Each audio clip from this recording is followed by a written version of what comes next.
I, Max Gellum, encountered something evil and somehow managed to survive the weekend. It's hard for me to say that I'm a survivor. 4 kids didn't make it. 4 kids under the age of 12 went away to sleepaway camp with the hopes of meeting new friends, and they never came home. Now I get to walk around claiming that I survived something mostly by hiding. I have never told my story until now. Truthfully, it has been therapeutic to do so.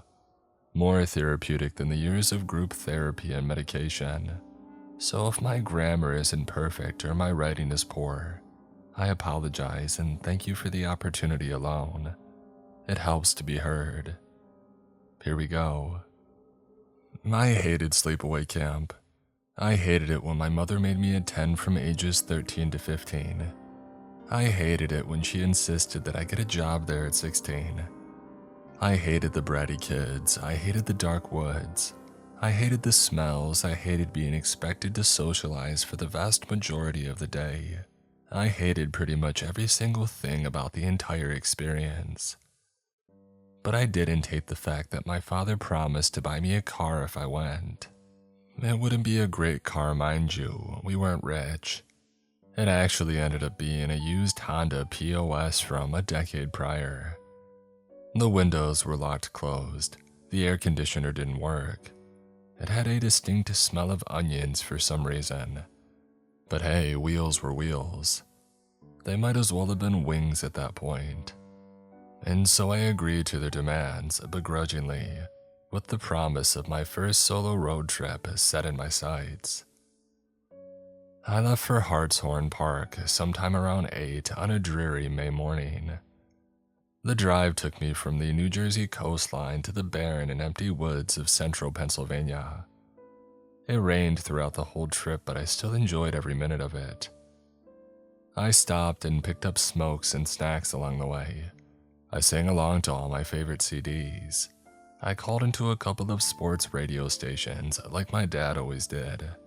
Before I knew it, I arrived after 5 to the worst mistake in my life. Hartshorn sat in a loosely populated county smack dab in the middle of nowhere. 20 miles of trees surrounded the campgrounds on every side. The park itself offered 2 freshwater lakes, 2 different playgrounds, and 9 different cabins. It was beautiful. I can still say that even now. I was late to the party. So late, in fact, that as soon as I had pulled into the parking lot, I caught a group of kids my age already gathered by Lake Owanta.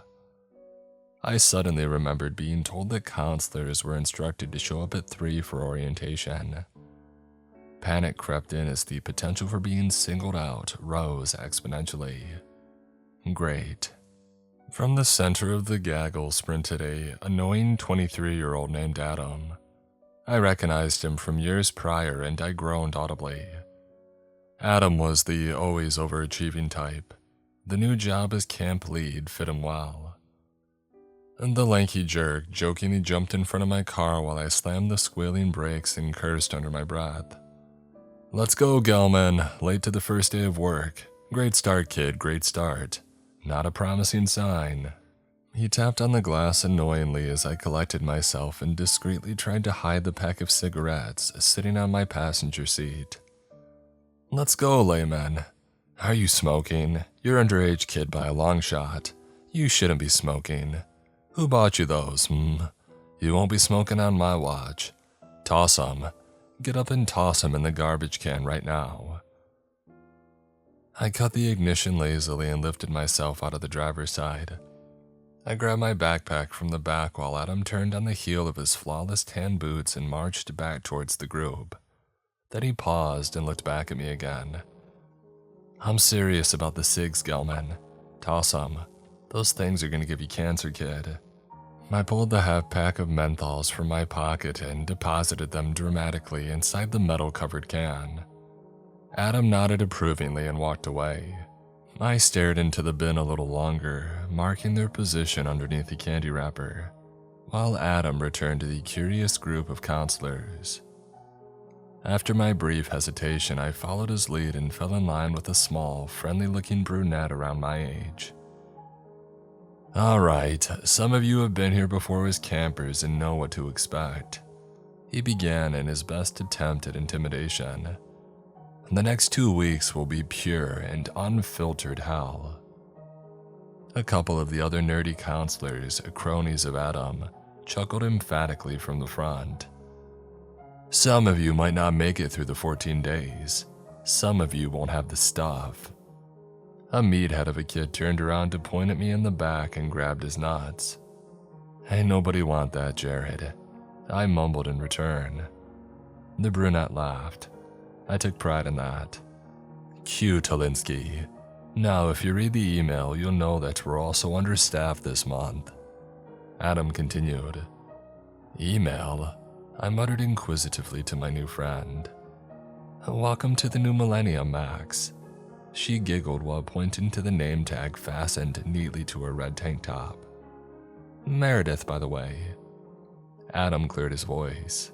"Because we are understaffed, we'll be expected to perform double the duties. That means each of you will take a cabin on your own. Each of you will be expected to run an activity during the day. There's no hand-holding this week, folks. We can't afford it." A couple of people groaned. "I know it sucks, guys, but there's only 8 of us. This place, it usually functions best at 12 or 14, but there's nothing else that we can do." He paused. "Any questions?" Meredith raised her hand and asked her question innocently.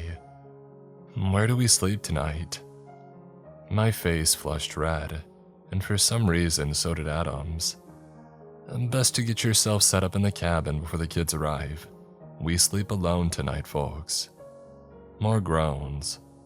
"Alright, well, I have some icebreakers to get us through the last couple hours of daylight. Then I figured we could tell some scary stories by the fire. Who's in?" Meredith laughed and walked away from the group. A couple people went too, and I joined them. Guys, this isn't over. We still have a lot to cover. Nobody knows how to operate the inflatable raft." One boy lifted off his shirt and hopped into the lake. We all followed. It's weird to imagine a party without alcohol these days. We held a round-robin tournament of chicken fights. We swam races. Some of the girls lounged on the dirt beach and tried to catch a tan. Truthfully, it was the most fun that I had ever had on a camping trip. When we went to bed that night, I thought for once that maybe this year would be the first time that I had a good time. I was wrong. Adam held true to his word about the separate bunks. 8 people for 8 cabins. The 9th would stay unoccupied until the campers arrived the next morning. Each counselor was required to stay inside from sunup to sundown, no exception, save for opportunities to relieve themselves in the porta potty. Adam called it proper training for the real thing. The idiot actually promised to send people home if he caught them out for any reason. Most people muttered under their breath about it, but nobody complained outright. I, on the other hand, had one thing on my mind: the cigarettes. The cancer sticks had become a shameful and incessant habit at that point in my life. Call it teenage rebellion or general angst, or a wealth of bad decisions that I have since grown from. But in the mid to late 90s, I could be absolutely insufferable without my nicotine fix. The thought had consumed my mind the whole afternoon. I needed to get them back. Adam stayed up late by the fire. I heard and smelt the crackle of flames drifting in through my open window well past midnight. My skin itched and my gums ached uncomfortably as 12 turned lazily into 1 and to 1:30. Finally, sometime around 2, I heard the welcoming sound of cold water squelching the fire. His heavy boots retreated to cabin 1. The lights went out. I waited for another 10 minutes, and then I slipped outside. The woods had a creepy sort of afterglow that night. The moon must still have been full, but banks of rolling fog on the lake obscured and blocked its light, making it near impossible to see. I soon found myself reaching out with arms in front, guiding myself through the close-knit trees, reaching for the freedom of the stupid parking lot. I found it after a 20-minute search. A dim streetlight overhead illuminated the spot like a video game. I walked over to the garbage can, moved the expectant candy wrapper, and found the green pack of menthols sitting exactly where I had left them. Jackpot. Within seconds, I pulled the thin-wrapped tobacco out, sparked it, inhaled, and let the warm rush of relaxation wash over me. The itch on my arm started to fade away. My head suddenly felt airy and alleviated, the way it always did after a long gap in smoking. The day's troubles melted behind the burning paper and the chemicals. I looked around as a warm breeze brought a flutter through the trees. I appreciated the beauty of the place for the first time. The lake sparkled and shone through the gaps in leaves and swaying branches. Bits of still-flowing raindrops glanced off leaves and formed puddles in the lightly paved street. Even the mist started to lift a bit. Only one thing seemed out of place. A blue shape to my right, 30 yards through the trees. Out of nowhere, a flashlight turned on right by that area. The shock of that light made my heart thump through my chest. Crap. "Hello?" I called out. "Adam, I just had to take a piss, man. I went for a walk." Nobody answered. "Adam, are you out there?" Nothing. I dipped into the pockets of my baggy jeans and pulled out my own flashlight. The stupid thing took a minute to kick on.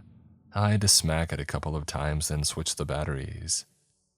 After it finally turned on, I shined the beam right in the direction of the incoming light. Seemingly in reply, my partner in the distance went dark.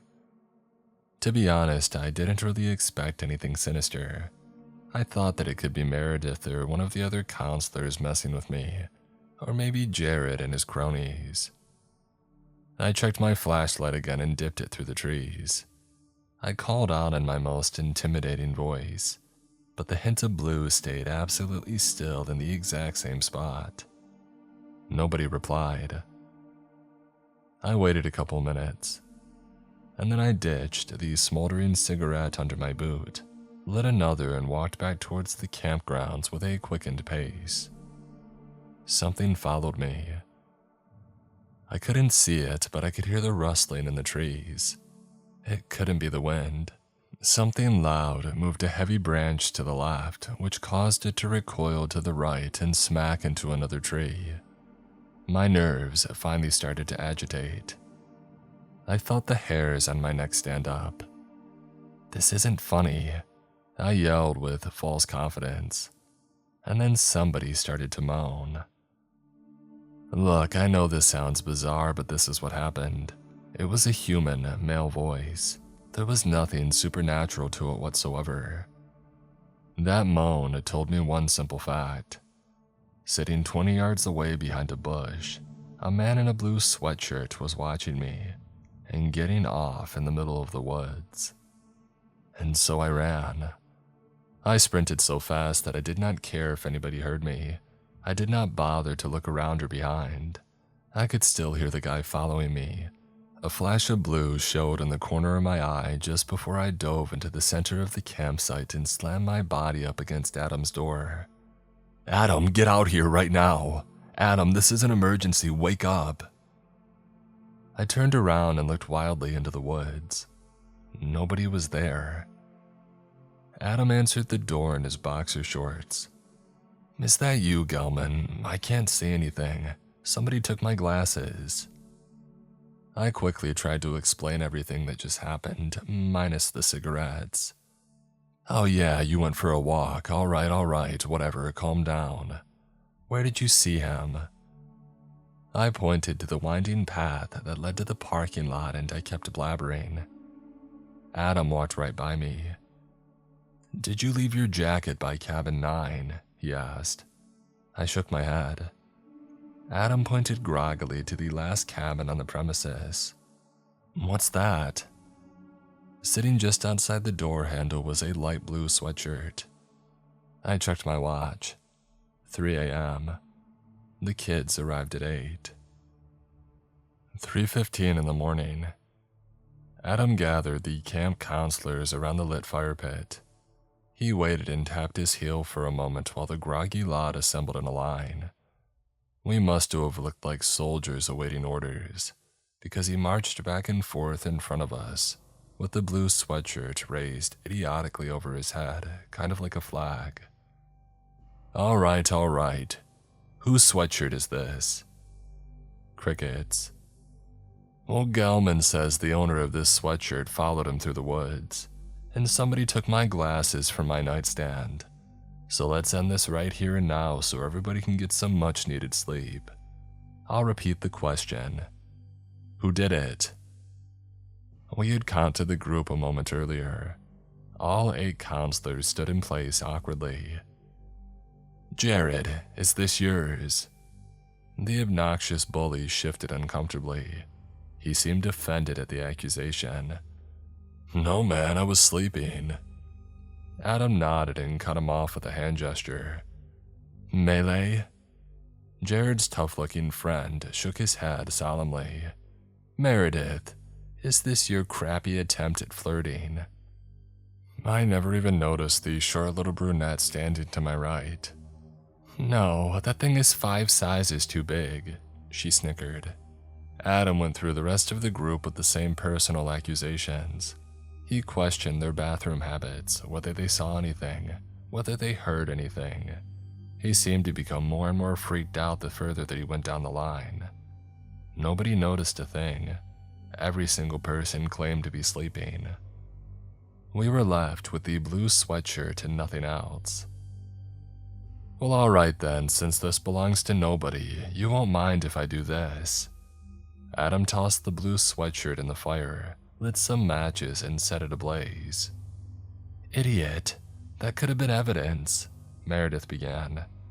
Evidence of what? A spooky encounter in the woods. We'll set a watch, it's the only thing we can do at this time of night. I started to argue, but it quickly became evident that there was not much of a point. And so we all stood and stared as the last trace of the intruder disappeared into the wind.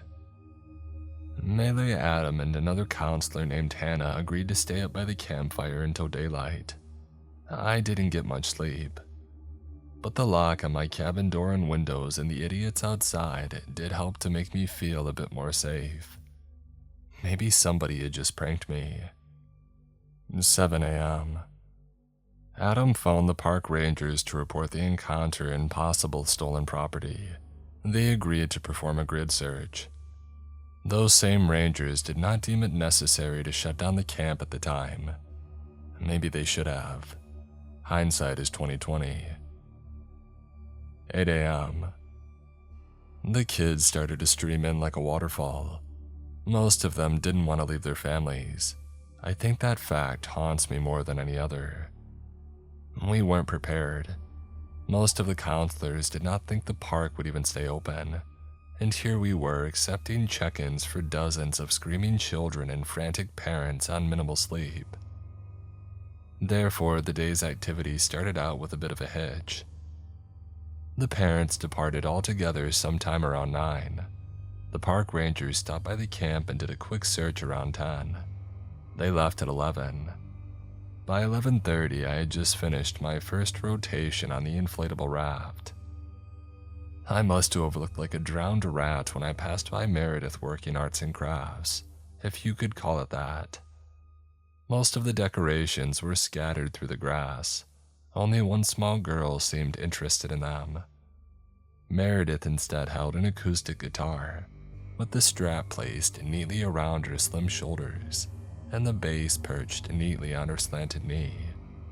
She looked at me and smiled as she strummed it lazily and soulfully sang the words to an old favorite song of mine. Well, sometimes I go out by myself, and I look across the water, and I think of all the things what you're doing, and in my head I paint a picture. I stared in all of my awkward gangling glory. I mean, what do you say to that? I think in that moment I fell in love for the first time. My face turned red. The kids around Meredith started to giggle and point. I laughed and danced away like the awkward person that I still am today. 11:45. I was on my way to Cabin 8 to change into dry clothes and get ready for lunch when I overheard Adam talking to the park rangers. They must have came back. The kid isn't lying. The other counselors don't take us seriously, but I believe him. There was somebody out there last night. A radio crackled with the usual monotone dispatcher. The taller ranger rushed to silence it. Okay, we searched the grid and we checked around the camp. Found nothing else suspicious. Would have been great if you kept that sweatshirt. I don't know why you would burn it, but we'll have somebody out here tonight to keep an eye on things just in case. Okay, kid. Definitely make sure to phone your boss about the incident as well. Okay, thank you, officer. I retreated back inside my cabin and changed for volleyball. 8 p.m. After a day of rotating through activities, wrangling a group of 10 or more mischievous children, and all the while entertaining the thought of a crazy person in the woods, I was exhausted. The entire group was once again gathered around the fireplace. A few of the campers oblivious to last night's predicament.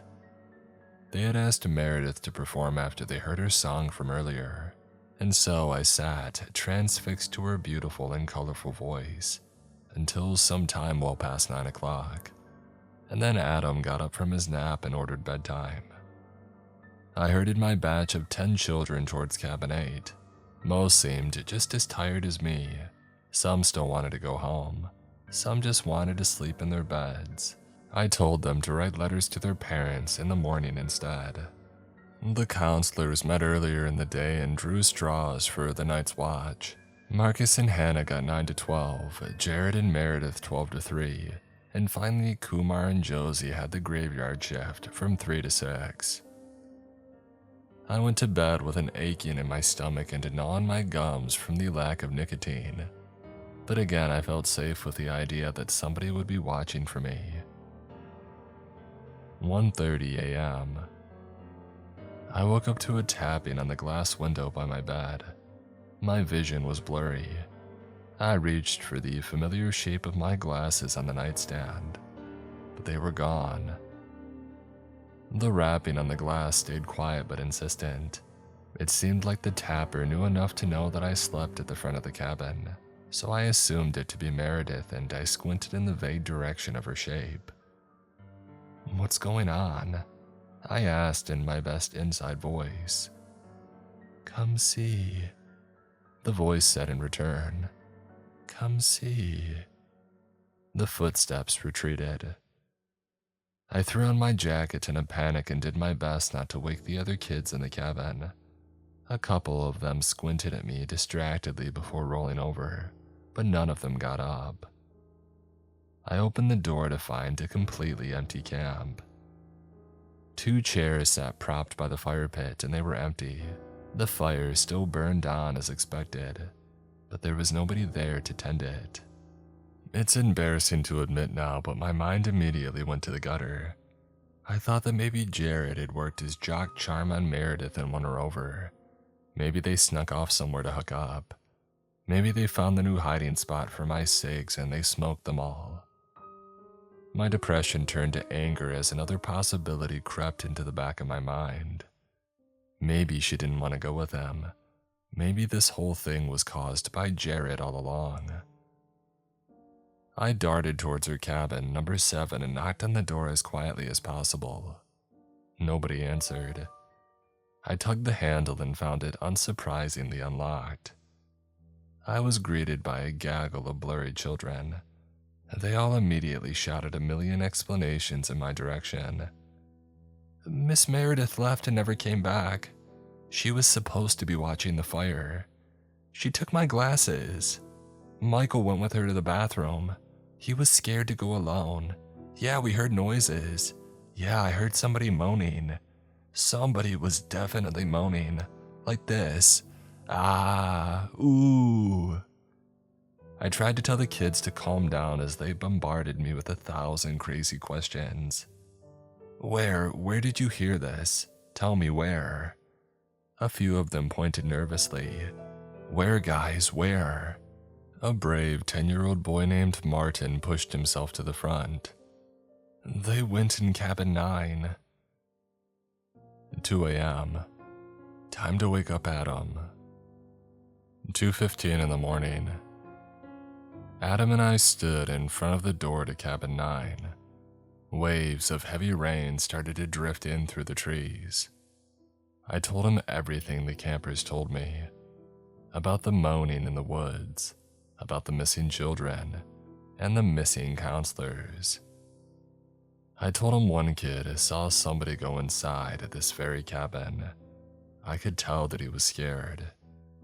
His arms and legs trembled together so nervously that I thought they might collapse or start a band. I didn't mind it then in that moment. I was scared too. My campers in cabin 8 scampered up their beds to watch us from the windows inside. I gestured angrily to get down and out of sight.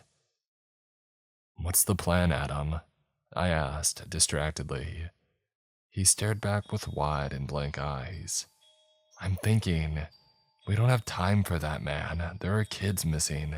I really think something's going on here." He winced. "You don't think that I know that, Gelman? Let me think, please." The tone in his voice made me uncomfortable. Until that point, Adam was the figure of authority. He was the guy to go to if you had a problem. But now here he was, shaking in his overpriced boots and barely able to grip the door handle in front of him. "Is anybody in there?" he announced. "I'm coming in." Adam took a deep breath, and then with one smooth motion, he turned the handle to cabin 9 and waltzed inside. The first thing to greet us was the overwhelming stench of rot. It was as if the door had created an airlock for the horrible smells inside. A sickening sweet tone drifted through it, like cheap perfume, badly covering up an old butcher shop. It overwhelmed me. The odor reached into my nostrils and trickled down into my stomach. I leaned back outside to vomit. Adam quickly followed suit. And then panic overwhelmed the 23-year-old like a virus. "There's a dead body in there," Adam sniffled. I know it, man. I'm not going to look at a dead body. I can't do it, Max, I can't." He stared at me pleadingly with a sweat-stained brow and snot dribbling down his nose. "What do we do?" Tears started to well up in his eyes. I hated him then. I hated everything about him. He looked pathetic. We needed a leader in that moment. We needed direction. We needed guidance. And all we got was a stupid kid. I didn't know any better. I didn't know what we should do. I never did. I'm sorry, but the bitterness sticks with you more than anything else. "Keep your voice down," I mouthed. "You want the campers to hear you." He shook his head silently. "We have to look. It'll be quick. Come on, let's go." I walked back into cabin 9 and surveyed the chaos. Adam followed suit sheepishly. 10 different bunk beds lined the sides. Nothing about that seemed unordinary, but the fact that every single one sat adorned with twisted sets of sheets and dirty pillows, it creeped me right out. And the filthy clothes on the floor suggested something far more sinister. "Somebody's been living here," I whispered in disgust. "Did you check this room before people got here?" Adam shrugged despondently as his wide eyes surveyed the scenery. "No, it's supposed to be empty." Unbelievable. It took me a moment for my weak eyes to adjust. There were no lights in cabin 9. The moonlight through the open door did all that it could. I went to check the beds before Adam's weak voice whispered like a child's. Look, man. Glasses." I followed the direction of Adam's outstretched finger. Sure enough, sitting on a desk in the back corner were a neat row of eyeglasses, 5 in each row in 3 rows. "We need to call the park rangers," I started.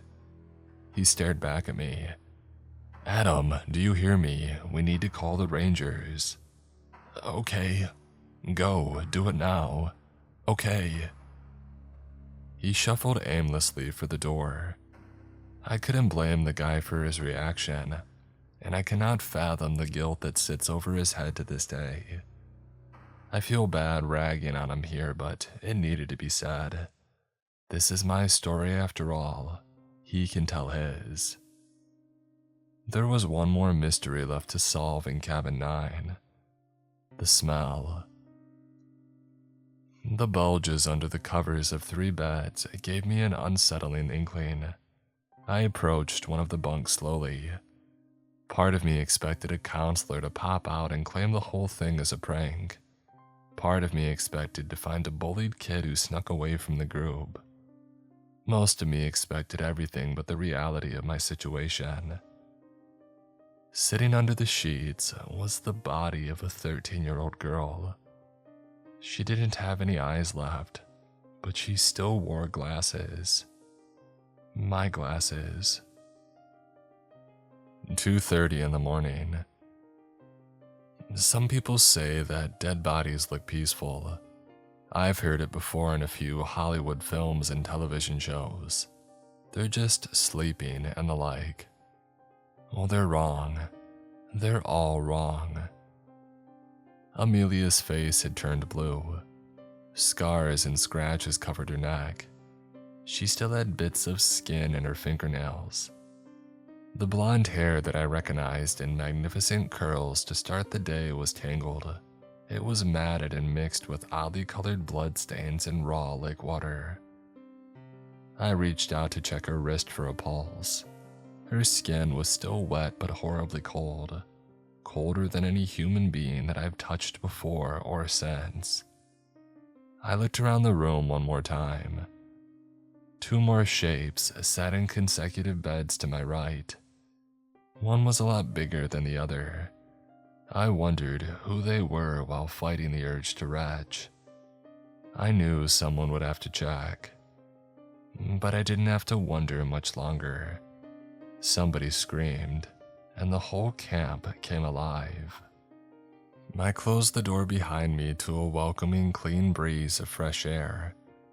Adam was by the fire pit, whispering urgently into his phone.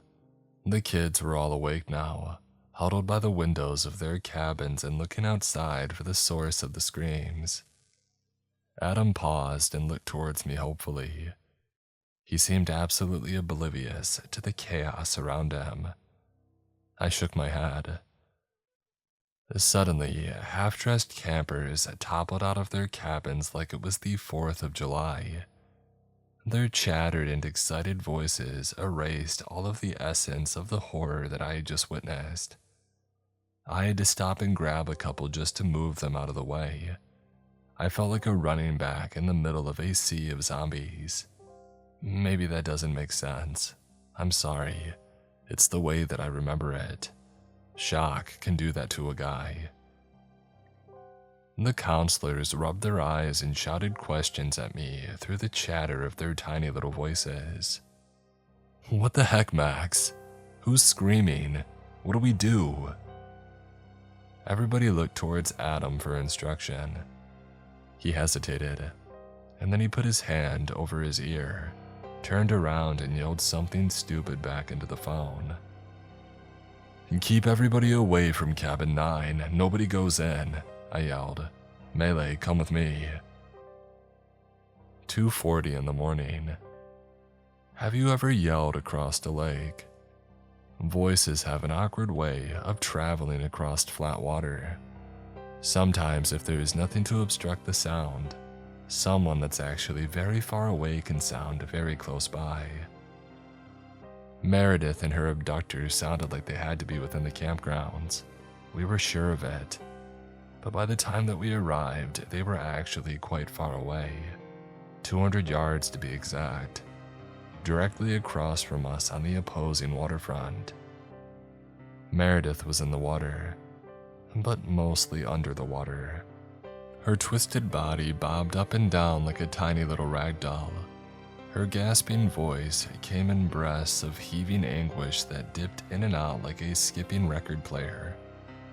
She tried to scream for help from someone or anyone, but nobody was there to give it. Her voice became weaker and weaker. Her limbs started to thrash less, and then as suddenly as it had started, peace. And the man that held her was enormous and relentless. He looked straight ahead the whole time. I couldn't see much, so sometimes I wonder if he was looking at me. Sometimes I know that he was looking at me. Melee started to swim. I knew enough to know that there was not much of a point. Meredith died at exactly 2:44 in the morning by my best guess. Her body sunk to the bottom of Lake Owana like a lead weight. Her killer disappeared behind the tree line before Melee even made it halfway across the lake. 2:30 p.m., January 10th. A long time later. Have you ever noticed that some of society's most messed up individuals are referred to by three names? Mark David Chapman, John Wayne Gacy, James Earl Ray, Lee Harvey Oswald, John Wilkes Booth. You get the picture. The man who murdered my friend and two innocent campers had three names too, but I won't give that monster the post-mortem satisfaction of listing one of them, so let's just call him the Devil. The Devil was charged with first-degree murder of his mother in the spring of 1984. He escaped from a nearby prison in the summer. He was never found. For years and years, he was never found. The reason for his elusiveness seemed to stem from an extensive knowledge of the wilderness.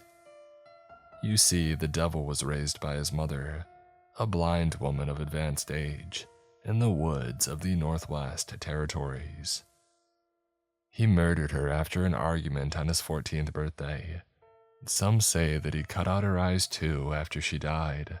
Some say that he wanted to cure her by transplant, but that's all conjecture, I think. The police report says that she died of blood loss. The investigating officers believe the Devil returned to Canada after his escape. They even had several leads which pointed in that direction, including bus passes, sightings, and credit card charges. Nobody thought that he would be crafty enough to hide 50 miles away. As the years dragged on, interest in the case faded away. The remaining investigators shifted their focus elsewhere. And so the killer stumbled onto our humble little campground, 50 miles away from the prison. It is impossible to say whether he watched us before. I think about that a lot. Whether he knew me or stalked me as a young camper of 13 and 14. Whether he watched the thousands of kids that passed through that camp during that time period. The park rangers found a makeshift home located several yards beyond the parking lot. It did not look permanent. Cabin 9 could not have been occupied a month prior during maintenance season. They believed that he moved around a lot to stay off the grid. They believed paranoia alone kept him alive. I'm not as convinced, but that doesn't really matter. The Devil passed away that same night. He was never apprehended while alive. He died the same way that he lived, alone in the woods, wrists slit and eyes cut out by a rusted knife. So there you have it. The names are somewhat changed, the dates are mostly rearranged, but the story remains the same. I, Max Gelman, survived the Sleepaway Camp Massacre. So when you're alone tonight and looking to unwind, sing yourself a sad song for Meredith. Something soulful and smoky, like she would have liked. Maybe even something with a corny little rhyme. Her name is the one that should be kept alive.